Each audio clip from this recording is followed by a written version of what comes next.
आज जी यादी प्रसिद्ध झाली ही पालकमंत्र्यांची यादी प्रसिद्ध झालेली नाही, तर ध्वजारोहण प्रत्येक जिल्ह्यामध्ये कोण कोण कुठे करणार आहे याची यादी प्रसिद्ध झालेली आहे.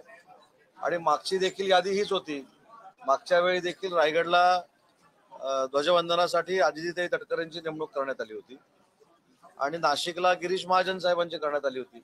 याचा अर्थ नाशिकचा पालकमंत्री जाहीर झालाय किंवा रायगडचा पालकमंत्री जाहीर झालाय असं कुठेही वाटून घेण्याची काय आवश्यकता नाही.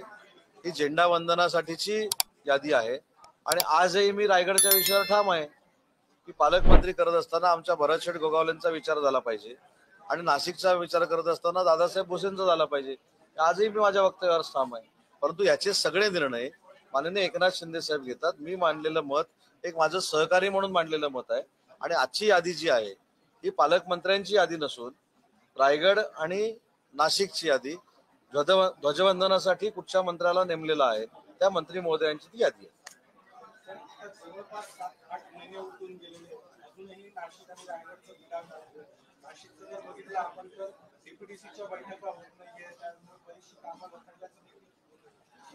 नाही, या बाबतीमध्ये स्पष्ट भूमिका आमची आहे की शेवटी शिवसेना म्हणून माननीय एकनाथ शिंदे साहेबांनी सगळे अधिकार आम्ही दिलेले आहेत.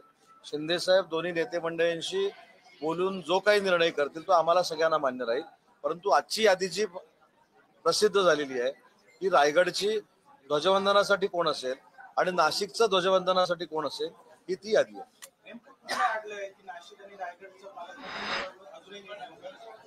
कुठं अडलंय हे तिघच सांगू शकतात, मी सांगू शकत नाही. त्याच्यामुळं त्यांच्याकडनंही माहिती घेतली तर बरं होईल. पण आमचे सगळे अधिकार शिंदे साहेबांना आहे. ठीक आहे.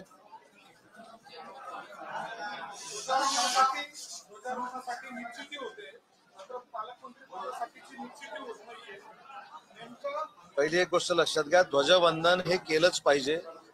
ध्वजवंदन करणारा मंत्री असला पाहिजे. ध्वजवंदनाच्या दिवशी कुठचंही राजकीय अभिनिवेश न ठेवता ते ध्वजवंदन झालं पाहिजे. ही भूमिका सरकारची आहे.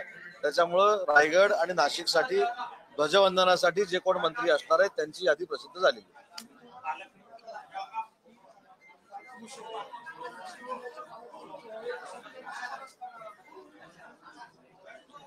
मला उभ्या उभ्या तिथे विचारण्यात आलं, निमाच्या कार्यालयाच्या बाहेर बहुतेक आपणच विचारलं की तुम्हाला असं काय वाटतं की नाशिकचं पालकमंत्री कोण व्हावं.